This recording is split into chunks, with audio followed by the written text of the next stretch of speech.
Rundunar 'Yan Sandan Najeriya ta lashi takobin yin aiki kafaɗa da kafaɗa da al'umma fararen hula wajen gudanar da aikinta na kare rayuka da dukiyoyin jama'a da kuma magance yaɗuwar miyagun aƙidu da aikata manya-manyan laifuffuka.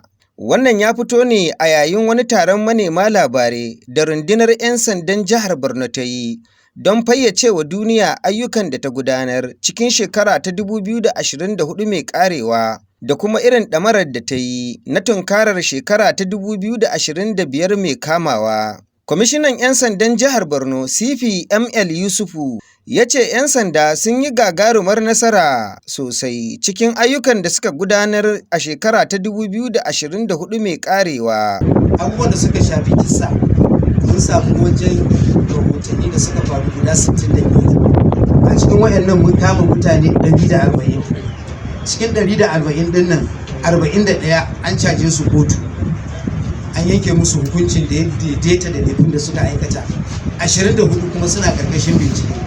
Sannan abubuwan da ya shafi 'yan ta'adda da masu kai musu doki a daji mun kama mutum 6, mun samu kesi 6, a cikin mun kama mutum 7, 6 din da mun kai su kotu.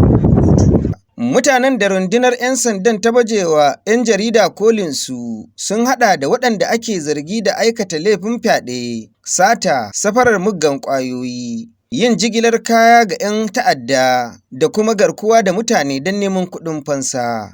CP ML Yusufu ya buƙaci haɗin kan al'umma sannan ya nemi jama'a da su dinga ba su bayanan sirri waɗanda za su taimaka musu wajen gudanar da aikinsu da kuma samun nasara.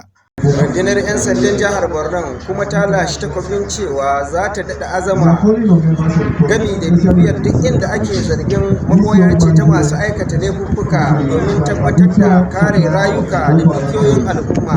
Sabiu Malam Quick Action TV daga hedkwatar 'yan sanda da ke birnin Maiduguri.